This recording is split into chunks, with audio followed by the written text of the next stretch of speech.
Salam dan selamat pagi Bapak, perkenalkan nama lengkap saya Damaris Meti dengan NIM 1734030024, jurusan Sosiologi, Fakultas Ilmu Sosial dan Ilmu Politik, Universitas Nusa Cendana Kupang. Di sini saya akan membuat video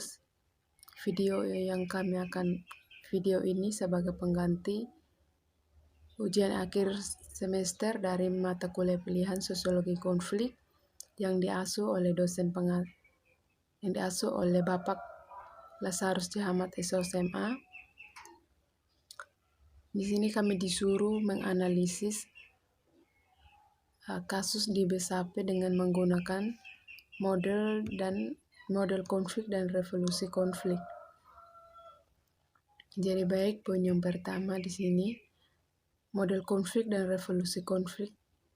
Latar belakang, konflik adalah salah satu karakteristik universal yang dimiliki oleh masyarakat konflik yang dapat terjadi karena adanya ketimpangan ekonomi, perubahan sosial, pembentukan budaya, perkembangan psikologis, serta pembentukan organisasi-organisasi dari kelompok-kelompok yang berkonflik. Dalam perkembangannya, konflik bersifat dinamis, sebab konflik mengalami peningkatan eksternal dan penurunan deseskalasi. Salah satu bentuk konflik yang sering tampak pada saat ini adalah konflik internal atau konflik yang terjadi dalam sebuah negara. Pada umumnya, konflik internal dipicu oleh konflik etnis, disebabkan oleh perbedaan etnis, budaya, yang nilai-nilai antara satu etnis dianggap berbenturan dengan nilai etnis lain. Berdasarkan bentuknya, konflik ini bisa berbentuk horizontal, terjadi antar etnis atau agama di dalam sebuah negara, berbentuk vertikal, terjadi antara negara dengan kelompok etnis yang di dalamnya. Di dalam kedua bentuk konflik etnis ini, pihak ketiga dapat dilibatkan. Keterlibatan pihak ketiga akan mempengaruhi perkembangan konflik itu sendiri dan memungkinkan konflik itu semakin memanas. Pada beberapa konflik etnis, seringkali kedua kelompok memiliki perbedaan agama yang diikutsertakan menjadi salah satu penyebab. Hal tersebut biasanya menimbulkan konflik etnoreligius. Jonathan Fox menjelaskan bahwa konflik etnoreligius adalah konflik antar kelompok etnis yang memiliki perbedaan agama. Konflik dapat terjadi antara individu-individu, antara kelompok-kelompok, dan antara organisasi-organisasi. Apabila dua orang individu masing-masing berpegang pada pandangan yang sama,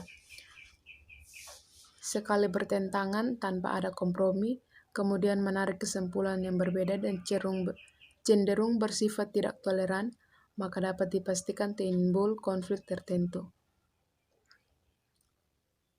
Definisi konflik menurut para ahli. Pertama, Bernstein menyebut bahwa konflik merupakan sesuatu pertentangan atau perbedaan yang belum pernah dicegah. Konflik mempunyai potensi yang memberikan pengaruh positif dan ada pula negatif di dalam interaksi manusia. Yang kedua, Robert M.S. Lawang mengemukakan pendapatnya bahwa konflik merupakan perjuangan untuk memperoleh nilai, status, dan kekuasaan, di mana tujuan dari mereka yang berkonflik tidak hanya memperoleh keuntungan, tetapi juga untuk menundukkan saingannya. Yang ketiga, Sorjono Soekanto, konflik adalah proses sosial di mana orang perorangan atau kelompok manusia berusaha untuk memenuhi tujuannya dengan jalan menentang pihak lawan yang disertai dengan ancaman dan kekerasan. Jenis-jenis konflik. Yang pertama, berdasarkan sifatnya dibagi menjadi dua, yaitu konflik destruktif. Yang kedua, konflik konstruktif. Berdasarkan posisi pelaku yang berkonflik, ada 3 bagian, yaitu konflik vertikal, konflik horizontal, dan konflik diagonal. Kasus Tanah Besipai. Kubang Komisi Nasional Perempuan menyatakan aksi kekerasan yang masih berlanjut di Desa Besipai, Kabupaten Timur Tengah Selatan, menunjukkan ketidakmampuan pemerintah Provinsi Nusa Tenggara Timur dalam menyelesaikan konflik hutan Pubabu Besipai secara partisipatoris. Ketua Komisi Nasional Perempuan Andi Yentriani kepada Antara di Kupang Sabtu mengatakan bahwa pihaknya menyesal terjadinya kekerasan berulang terhadap sejumlah ibu dan remaja perempuan yang beredar melalui video yang terjadi di desa itu pada hari Rabu tanggal 14 bulan 10 yang lalu. Sebenarnya kami sudah mengirimkan surat rekomendasi Komisi Nasional Perempuan atas konflik itu kepada gubernur tentang perkembangan penyelesaian konflik di Seda. Itu tidak sejalan dengan rekomendasi Komisi Nasional Perempuan. Hal ini terbukti pada hari Rabu, tanggal 14 bulan 10 yang lalu kembali terjadi kekerasan terhadap perempuan dan anak melalui video yang beredar ramai.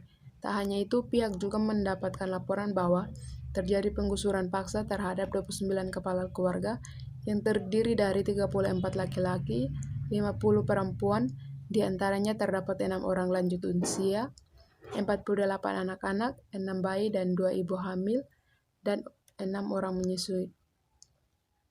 Resolusi konflik.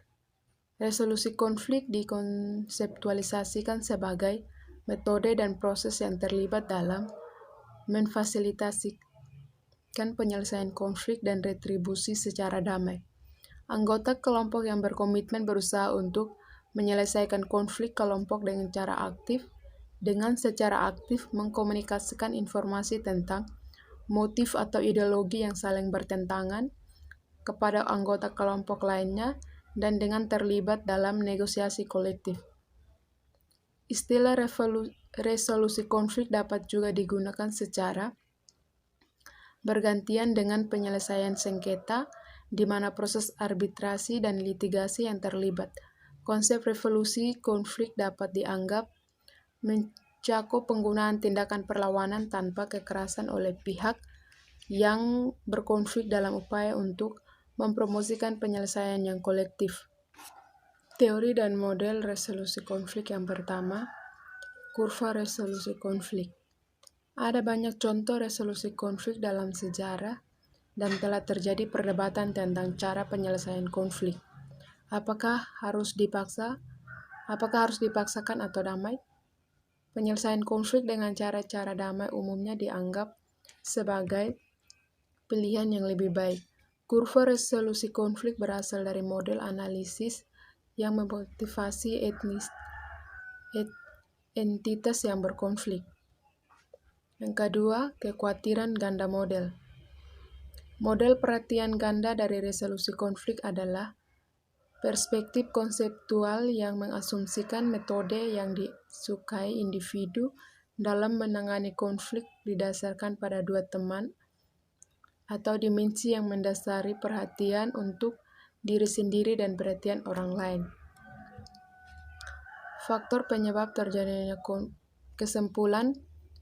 Di sini saya mengambil kesimpulan terjadinya konflik. Yang pertama, perbedaan antara individu.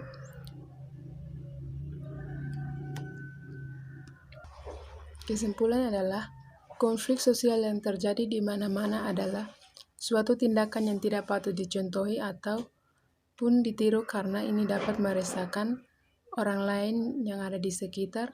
Maka dari itu, janganlah berbuat tindakan yang menyimpang selain merugikan diri sendiri.